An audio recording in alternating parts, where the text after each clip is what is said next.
ധന്യ പാകിസ്ഥാൻ ഇന്ത്യയിലേക്ക് 600 ഡ്രോണുകളാണ് വിട്ടത്. പക്ഷേ ഒരെണ്ണം പോലും പൊട്ടിയില്ല, ചീറ്റിപ്പോയി. എന്താണ് ഇങ്ങനെ സംഭവിക്കുന്നത്?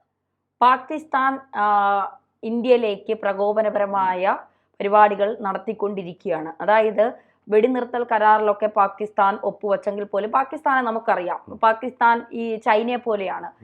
ചതിക്കാൻ വളരെ മിടുക്കരാണ് പാക്കികൾ എന്ന് പറയുന്നത്. പിന്നെ അവരെ നമുക്ക് കുറ്റം പറയാൻ പറ്റില്ല. ഇന്ത്യയിലിരിക്കുന്ന ഇന്ത്യക്കാരെന്ന് പറയുന്നവരും പാകിസ്ഥാന് വേണ്ടി നമ്മളെ ഒറ്റുന്ന പലരും ഉണ്ട്. കാരണം കശ്മീരിലെ പഹൽഗാമിലെ എല്ലാ സ്ഥലങ്ങളിലെയും പിക്ചറുകളും അവിടുത്തെ ഇന്റലിജൻസിന്റെ വീഴ്ച എന്നൊക്കെ പലരും പറയുന്നുണ്ട്. അവിടെ ഈ സൈന്യം ഇല്ലാതാകുന്ന സമയം, അതായത് സൈന്യത്തിന്റെ സുരക്ഷാ വലയം ഇല്ലാതാകുന്ന സമയമൊക്കെ കൃത്യമായി ഫോട്ടോ എടുത്തും മെസ്സേജിലൂടെയും ഒക്കെ അറിയിച്ച ഒരു എന്താ പറയുക മിടുമിടുക്കി നമ്മുടെ ഇന്ത്യയിലാണ് ജീവിച്ചത്. ജ്യോതി മൽഹോത്ര.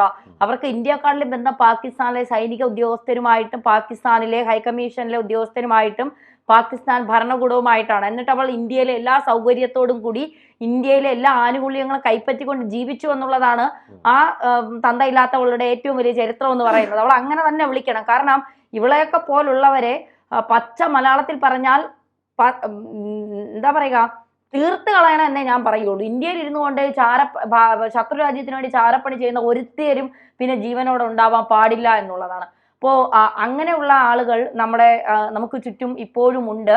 അപ്പോൾ ഇതൊക്കെ പാകിസ്ഥാന് വളരെ അനുകൂലമായ ഘടകങ്ങളാണ്. അപ്പൊ ഇന്ത്യയെ സംരക്ഷിക്കാൻ ശ്രമിക്കുമെന്നോ അതിനപ്പുറം ഇന്ത്യയെ ഇല്ലാതാക്കാൻ ശ്രമിക്കുകയാണ് ഇന്ത്യയിലുള്ള പലരും. ഇപ്പോ നമുക്ക് ഈ വിഷയത്തിലേക്ക് വരുന്നതിന് മുൻപ് ഇപ്പൊ പാകിസ്ഥാൻ ഡ്രോണുകൾ വിട്ടിരിക്കുകയാണ്. അപ്പോൾ എന്താണ് പിന്നീട് സംഭവിച്ചതെന്ന് നമുക്ക് പറയാം. അതിനു മുമ്പ് ഇന്നലെ ഞാൻ കണ്ട ഒരു വാർത്തയാണ് വിനു. പാകിസ്ഥാനിലെ ടിവിയിൽ രാഹുൽ ഗാന്ധി ഇന്ത്യയോട് ചോദിക്കുന്ന ചോദ്യങ്ങൾ, അതായത് ജയശങ്കർ ചാരപ്രവർത്തി നടത്തി പാകിസ്ഥാന് വേണ്ടി എന്നാണ് പറയുന്നത്. കാരണം നേരത്തെ ഈ പാകിസ്ഥാനെ ഞങ്ങൾ ആക്രമിക്കാൻ പോകുന്നു എന്ന് അദ്ദേഹം എക്സിൽ കുറിച്ചു എന്നാണ് പറയുന്നത്. ഈ സൈനിക മേധാവികൾ തന്നെ വാർത്താ സമ്മേളനത്തിൽ അറിയിച്ചതാണ്, നമ്മൾ സ്റ്റാർട്ട് ചെയ്യാൻ പോവുകയാണ് നമ്മുടെ ആക്രമണം എന്ന് അവർ തന്നെ നേരത്തെ അറിയിച്ചിട്ടുണ്ട്. അത് അറിയിക്കാനുള്ള കാരണം അവിടുത്തെ സിവിലിയൻസിനെ നമ്മൾ തൊട്ടിട്ടില്ല, അവിടുത്തെ സൈനികരെ നമ്മൾ തൊട്ടിട്ടില്ല, അവിടുത്തെ ഭരണകൂടത്തെ നമ്മൾ തൊട്ടിട്ടില്ല. അപ്പോൾ ഇത്തരം കാര്യങ്ങൾ ഉള്ളപ്പോൾ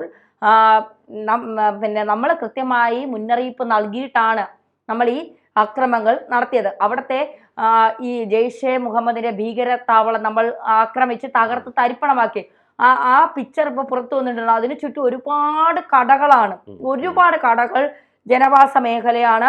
ഇതിന്റെ നടുക്കാണ് ഈ ജെയ്ഷെ മുഹമ്മദ് എന്ന് പറയുന്ന ഈ ഭീകരരുടെ വലിയ വസതി സ്ഥിതി ചെയ്യുന്ന ഭീകര താവളം സ്ഥിതി ചെയ്യുന്നത്. അവിടേക്ക് മാത്രമാണ് മിസൈൽ വിട്ടേക്കുന്നത്. കാരണം ഒരു പെട്ടിക്കടയ്ക്ക് പോലും ഒന്നും സംഭവിച്ചിട്ടില്ല. അതാണ് ഇന്ത്യൻ സൈന്യത്തിന്റെ ഒരു കരുത്ത് എന്ന് പറയുന്നത്. അപ്പോ അത്രമാത്രം ആഴത്തിൽ അത്രമാത്രം ലക്ഷ്യസ്ഥാനത്ത് എത്തുന്ന മിസൈലുകൾ നമുക്കുള്ളത് കൊണ്ട്, ആ മിസൈലുകൾ കൃത്യസ്ഥാനത്ത് എത്തുന്നത് കൊണ്ട് നമ്മുടെ സൈനികർ അത്രത്തോളം കരുത്തുള്ളവരായതുകൊണ്ടും അവർക്ക് കൃത്യമായ പരിശീലനമൊക്കെ ഈ മേഖലയിൽ കിട്ടിയിട്ടുള്ളത് കൊണ്ടും തീവ്രവാദികളല്ല നമ്മുടെ രാജ്യം ഭരിക്കുന്നത് എന്നുള്ളത് കൊണ്ടും പട്ടാളക്കാരല്ല നമ്മുടെ രാജ്യം ഭരിക്കുന്നത് എന്നുള്ളത് കൊണ്ടും കരുത്തരായ സർക്കാരിന്റെ ഒപ്പം നിന്ന് നമ്മുടെ രാജ്യത്തെ കാത്തു സൂക്ഷിക്കുന്നവരാണ് നമ്മുടെ പട്ടാളക്കാർ എന്നുള്ളത് കൊണ്ടും നമ്മുടെ രാജ്യം ഒരു സിവിലിയൻസിന് ശത്രു രാജ്യത്തെ പോലും ഒരാൾക്കും ഒരു ബുദ്ധിമുട്ടും ഉണ്ടാകരുത് എന്ന് ആഗ്രഹിക്കുന്നവരാണ്. അപ്പോൾ ഈ രാഹുൽ ഗാന്ധി ചോദിച്ച ചോദ്യങ്ങൾ എടുത്തു വെച്ച് പാകിസ്ഥാൻ അലക്കുകയാണ്. അതായത് കോൺഗ്രസ് നമുക്കൊപ്പമാണ്, കോൺഗ്രസ് പാകിസ്ഥാനൊപ്പമാണ്. നേരത്തെയും അവർ ഇതുപോലൊരു കോൺഗ്രസിന്റെ പോസ്റ്റ് എടുത്തിട്ട് അവർ ആഘോഷിച്ചു, ഞങ്ങൾക്കൊക്കെ ഒപ്പമാണ് കോൺഗ്രസ്, ഞങ്ങൾക്കൊപ്പമാണ് എന്ന് പറഞ്ഞുകൊണ്ട് അവർ ആഘോഷിക്കുന്നു. നാണമില്ലേ കോൺഗ്രസിന്? യഥാർത്ഥ രാജ്യദ്രോഹി അപ്പൊ ആരാണ്? അതായത് ഇപ്പൊ ശശി തരൂരിനെ തന്നെ ഇത്തരം വിദേശ രാജ്യങ്ങളിൽ ഇതിന്റെ രഹസ്യങ്ങളല്ല, ഇതിന്റെ വിജയത്തിന്റെ വിജയരഹസ്യം പറയാനായിട്ട് അതായത് അതിന് നേതൃത്വം നൽകുന്നത് ശശി തരൂരാണ്. അതിനെപ്പോലും രാഷ്ട്രീയവൽക്കരിച്ചുകൊണ്ട് ഈ കോൺഗ്രസ് നേതാക്കൾ നടത്തുന്ന വളരെ മോശമായിട്ടുള്ള സമീപനങ്ങൾ, ശരിക്കും പറഞ്ഞാൽ ഇവരൊക്കെ എന്തിനു വേണ്ടിയാണ് ഈ രാഷ്ട്രീയ പ്രവർത്തനം നടത്തുന്നത്? അത് ചിന്തിക്കേണ്ട ഒന്ന് തന്നെയാണ്. കാരണം ഒരു അഭിമാനത്തോടു കൂടി കാണേണ്ടതാണ്. കാരണം നമ്മുടെ പ്രസ്ഥാനത്തിലെ ഒരാളെ അതിൻ്റെ ദൗത്യത്തിൻ്റെ തലവനായിട്ട് കൊണ്ടുപോകുക എന്ന് പറഞ്ഞാൽ നമുക്ക് അഭിമാനമാണെന്ന് കരുതുന്നതിന് പകരം ഇയാളെക്കുറിച്ച്, ഈ ശശി തരൂരിനെ കുറിച്ചും ഒക്കെ വളരെ മോശമായി ഈ കോൺഗ്രസ് നേതാക്കൾ തന്നെ പ്രസ്താവന നടത്തുന്നത് വളരെ അപലപനീയം തന്നെയാണ്. തീർച്ചയായിട്ടും വളരെ മോശമായ കാര്യം തന്നെയാണ്. അതുമായി ബന്ധപ്പെട്ട് ഇന്നലെ പത്മജയും പറഞ്ഞിട്ടുണ്ട്. ഇത് നേരത്തെ ഞാൻ പറഞ്ഞതാണ്. ഇപ്പോ ശശി തരൂർ പറയുന്നു എന്ന് മാത്രമേ ഉള്ളൂ. നേരത്തെ ഞാൻ പറഞ്ഞ കാര്യം തന്നെയാണ് ഇത്. അതൊക്കെ അവിടെ നിൽക്കട്ടെ. അപ്പോൾ പാകിസ്ഥാൻ 600 ഡ്രോണുകൾ വിട്ടു. ഈ 600-ൽ എനിക്ക് തോന്നുന്നു 4 or 5 മാത്രമാണ് നമ്മുടെ ഇന്ത്യയിൽ വീണ് പൊട്ടിയത്.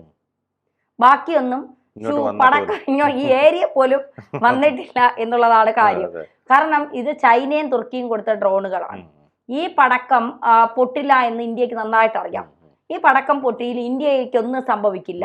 ഒരു 4 or 5 എണ്ണം വീണപ്പോൾ ഉഗ്രമായ ഒരു സൗണ്ട് കേട്ടു എന്നതിനപ്പുറം ഇന്ത്യക്ക് ഇതുകൊണ്ടൊന്നും സംഭവിക്കാനില്ല. വരുമ്പോഴേ നമ്മൾ ഈ ദീപാവലിയുടെ തലേന്നൊക്കെ പടക്ക വിപണി വളരെ സജീവമായിരിക്കും. അപ്പൊ ഭയങ്കര വിലയായിരിക്കും പടക്കത്തിന്. പിന്നെ അന്ന് ചിലപ്പോൾ മഴക്കാലമൊക്കെ ആയിരിക്കും ആ സമയത്ത്. അത് കഴിഞ്ഞ് അതിന്റെ പിറ്റേന്നും കുറെ വാങ്ങിച്ചെല്ലാം തീരും. അത് കഴിഞ്ഞ് ലാസ്റ്റ് ദിവസം എല്ലാവരും വാങ്ങിച്ചതിന്റെ ലാസ്റ്റ് ദിവസം ചെല്ലുമ്പോൾ എല്ലാത്തിനും കുറച്ച് വില കുറച്ചും കിട്ടും. പക്ഷെ അത് ഒരു 10 എണ്ണം വാങ്ങിച്ചാൽ 2 എണ്ണേ കത്തും, ബാക്കിയെല്ലാം ചീറ്റി. അതുപോലെയാണ് ചൈന പാകിസ്ഥാനെ സഹായിക്കുന്നതെന്ന് തോന്നുന്നു. തുർക്കി അങ്ങനെ തന്നെ കൊടുത്തതൊന്നും പൊട്ടിയിട്ടില്ല എന്തായാലും. അതുകൊണ്ട് ഇവന്മാര് ഇങ്ങനെ ഇറങ്ങി കളിച്ചോണ്ടിരുന്നത്. ഇവന്മാർ എന്തുകൊണ്ടാണ് ഈ ഡ്രോണുകൾ എറിഞ്ഞത്? സത്യത്തിൽ കൃത്യമായ ഒരു ആയുധ ശേഖരമൊന്നും പാകിസ്ഥാൻ ഇല്ല. അതിന് വാങ്ങാനുള്ള കഴിവൊന്നും പാകിസ്ഥാനിൽ. തുരുമ്പ് പിടിച്ച് കിടക്കുന്ന ആയുധങ്ങളാണ് ഇപ്പോഴും ഒമാർക്കുള്ളത്. ഏകദേശം 25% മൊത്തം ഇന്ത്യ റഡാർ ഉപയോഗിച്ച് റാഫേൽ വിമാനങ്ങൾ ഉപയോഗിച്ച് എല്ലാം നശിപ്പിച്ചു കളഞ്ഞു. ഇപ്പൊ നൂർഖാൻ എയർബേസ് ഒക്കെ ഇനിയും പഴയ അവസ്ഥയിലേക്ക് തിരിച്ചു കൊണ്ടുവരണമെങ്കിൽ കോടികളുടെ ചിലവെന്നാണ് പറയുന്നത്. അപ്പൊ ഇന്ത്യയോട് കളിച്ചാൽ മൊത്തത്തിൽ തീർക്കുമെന്നുള്ളത് മനസ്സിലാക്കാതെ അവന്മാർ വീണ്ടും ഈ ഡ്രോണുകൾ വിട്ട് കളിക്കുന്നത് എന്നുള്ളതാണ് ഇതിന്റെ മറ്റൊരു വസ്തുത. എന്തായാലും ഈ പാകിസ്ഥാനികൾ ഡ്രോണുകൾ വിട്ടു. ഇന്ത്യ കയ്യും കെട്ടിയിരുന്നു. ഇവിടെ മറ്റേ ഇന്നസെന്റ് നിൽക്കുമ്പോൾ ഇവിടെ ഇനിയും വിട്ടോ എന്നുള്ളത്. ഒരു 4-5 എണ്ണം ഇവിടെ വീണ് പൊട്ടി. ബാക്കിയെല്ലാം ഇന്ത്യ തകർത്ത് തരിപ്പണമാക്കി കൈ കൊടുത്തു. ഇന്ത്യയുടെ സിവിലിയൻസിന് ഒരു പ്രശ്നം വന്നില്ല. ഇന്ത്യയുടെ സൈനികർക്ക് ഒരു പ്രശ്നം വന്നില്ല. ഇന്ത്യയുടെ ജലവാസ മേഖലയിൽ ഒരു പ്രശ്നം വന്നില്ല.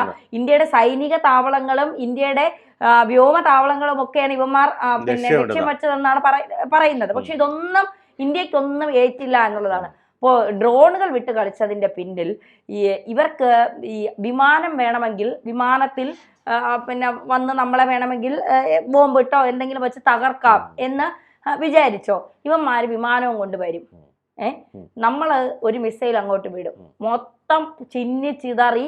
പിന്നെ അത് അവിടെ, കാരണം നമ്മൾ അതിർത്തി കിടക്കാൻ പോലും നമ്മളെ സേന സമ്മതിക്കില്ല. അവിടെ സേന പൊട്ടിക്കും. അപ്പൊ ആ പ്രദേശം മുഴുവൻ പോയി. ഇത് പാകിസ്ഥാനികൾക്ക് നന്നായിട്ട് അറിയാം.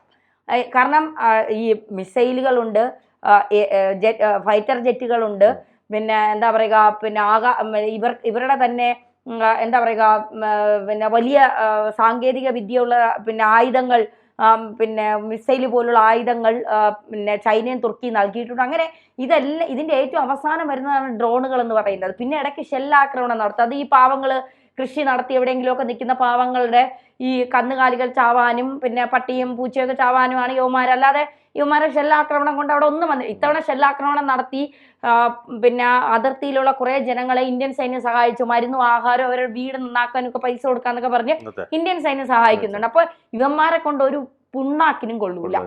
ഇവന്മാരെ ഡ്രോണുകൾ ഒരു പിണ്ണാക്കിനും കൊള്ളൂല. ഇനി ഫൈറ്റർ ജെറ്റുകൾ ഉപയോഗിച്ചോ അല്ലെങ്കിൽ പിന്നെ ഈ വിമാന ജെറ്റുകൾ ഉപയോഗിച്ചോ വല്ല ആയുധങ്ങളൊക്കെ കൊണ്ടുവന്നിട്ട് ഇന്ത്യ തകർക്കാൻ നോക്കി അതിർത്തി കിടക്കും മുമ്പേ ഇന്ത്യ അതിനെ വെടിവെച്ചിടും.